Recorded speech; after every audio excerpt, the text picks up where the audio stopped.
Hello mga kapatid, isang magandang araw, magandang umaga sa inyo mga kapatid. Ayan, nakita natin sa kabila, talagang ongoing na rin yung pag-ano dyan sa baka, mag-ano na po sila. Magsisimula na po sa dyan sa pag-ano ng kalsada. At papunta po tayo mga kapatid dito po sa ginagawang mega project, itong Samal Island Davao City Connector Bridge Project. Ayan, no? Papasok po tayo dito at mayroon tayong nabasa sa comments na sabi niya wala daw morag hapon walang bago, sabi daw sige daw tayo ng update, walang bago. So sige lang, patuloy lang po tayo sa pag-update mga kapatid, para at least mayroon talaga yan, no, na makikita nating mga ah, improvement o ano ba yung mga na nagawa nila, no, every week, every month, no. So yan, papasok po tayo. So nakita natin talagang dito na side sa lupa mga kapatid, talagang kita natin talagang halos-halos na po, no. Tapos na po yung mga poste. Ayan, no, nagsisitaasan po yung mga poste dito. So dito sa kabilang side yan, malapit na makaabot po sa highway.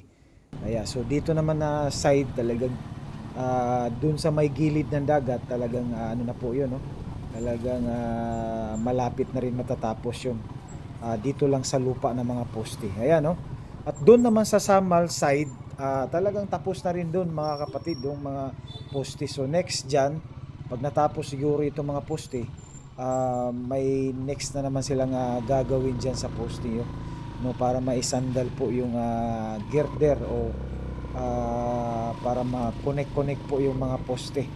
So sa ngayon, more on poste muna nakita natin. At patuloy tayo mga kapatid dun sa may dagat, no.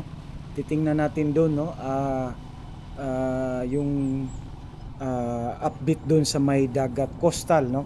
So ayan, nakita natin talagang ayan, ito po yung sinabi ko na poste mga kapatid, na dito po sa may gilid, no, ng dagat.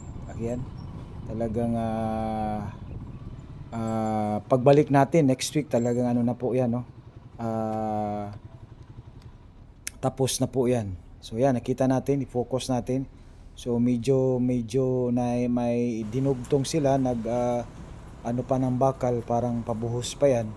So yan po, no, yung poste, gilid, no, bali diyan sa may buhangin, no. Malapit na yan, no, sa dagat, tubig dagat. Ayan, no, kita natin talagang nag-aano pa sila ng bakal, pagkatapos niya na bubuhusan, no.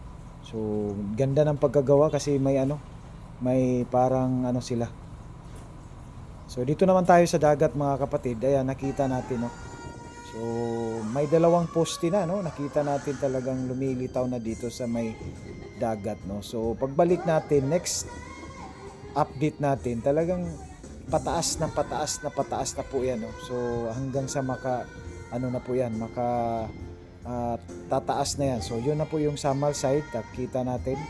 So talagang every week, every month may mga update tayo dito kasi mga kapatid, dahil po talagang alam naman natin pag napakabilis nila magtrabaho. So sige lang, update lang tayo sa mga basher natin dyan. Manood lang po kayo. So wag lang po kayo magsawa kung nag-update po tayo, dahil pag natapos po itong project na ito, wala naman tayong i-update. So yun lang po, no. Kung ano man ang update, yan, maraming salamat sa suporta nyo, lalo na sa panonood ninyo, no. So yan, naka-update kasi tayo dito hanggang sa matapos itong mega project na ito, no.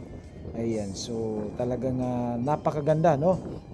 Pag natapos ito yung pinakamalaking tulay dito po sa may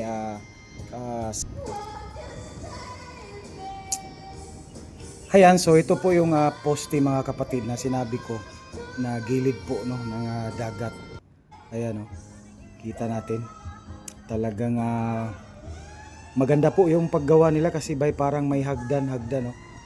Talagang so napakasulit, no, napakapulido po, no, ng pagkagawa, dahil po yung mga tao para lang tumutungtong lang sa isang habang nagdudugtong sila, naglagay ng bakal, no. So yan, pagbalik natin sigurado tapos na yan, no. talagang mabubuhusan na yan dahil sa yun nga po mga kapatid, talagang napaka mabilis magtrabaho ito pong China Road, no? Bridge Corporation, China CRBC. Ito po yung gumagawa doon sa may Bukana Bridge, Davao City Coastal Road, no? At sa mga doon sa may bypass road, no, yung 45.5 kilometer. So ayan mga kapatid, so this year 2026 talagang magsisitaasan na po dito yung mga poste. So yan, update lang tayo patuloy. Ayan, nakita natin, no, nagbubuhos na po sila sa bali, nakita kasi natin parang dalawang poste mga kapatid, no, yung inuna nila sa center talaga. Ayan, no, so buhos yan. Ayan, no, yung may mga craneway, no, ayan na po, crane, may mga crane.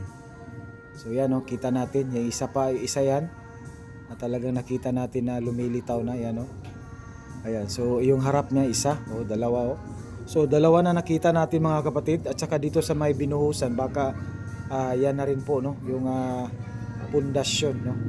So siyempre mahirap talaga pa sa dagat talaga mga kapatid, no, kasi tubig po yan eh. Ayan, so ayan, tuloy-tuloy lang tayo sa pag-update itong project na ito. At saka napakaganda, napakalaking ginhawa po, no, pag natatapos ito mga kapatid, dahil dun sa mga commuters, no, papunta ng Samal at papunta naman ng Davao, lalo na pag may mga weather tayo, yung mga medyo maalon yung dagat, talagang wala na pong medyo aberya dyan sa dagat, kasi kung may alon, delikado talaga pag tumatawid po yung So dito naman tayo sa labas. Ayan, kita natin, ito na yung pong side dito mga kapatid, na talagang na po sila dito, no, nagkita natin may mga dump truck na, no. So nagsisimula na rin sila dito sa ng expand ng kalsada dito. So pupuntahan natin dun sa unahan mga kapatid, yung may gasolinahan dyan, na pagbaga na demolish, no. Siguro sa tingin ko mga kapatid, yung Caltex dyan, yung bagsak siguro nung dinimolish, liko tayo dito. Ayan, puntahan natin doon. So baka hindi maapektuhan, sa akin lang baka hindi maano, kasi yung Caltex andyan pa rin, no? Pero yung sa gilid nila talagang na-demolish yun.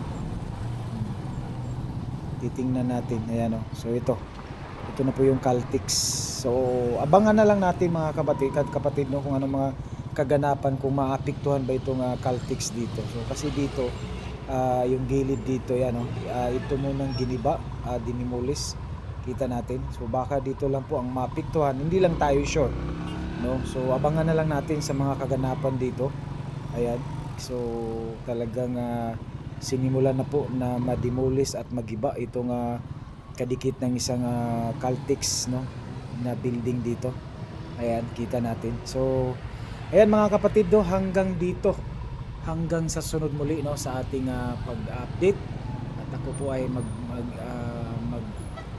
magpapaalam na, at maraming salamat sa inyong lahat, no, sa panonood, lalo na sa ating mga subscriber, no. Shout out sa inyong lahat dyan, Luzon, Visayas, Mindanao. Sa mga bago, don't forget to subscribe, like and share, no, para updated po kayo lagi. Every time mag-update po tayo dito sa mega project na ito, itong Samal Island Davao City Connector Bridge Project. Bye bye.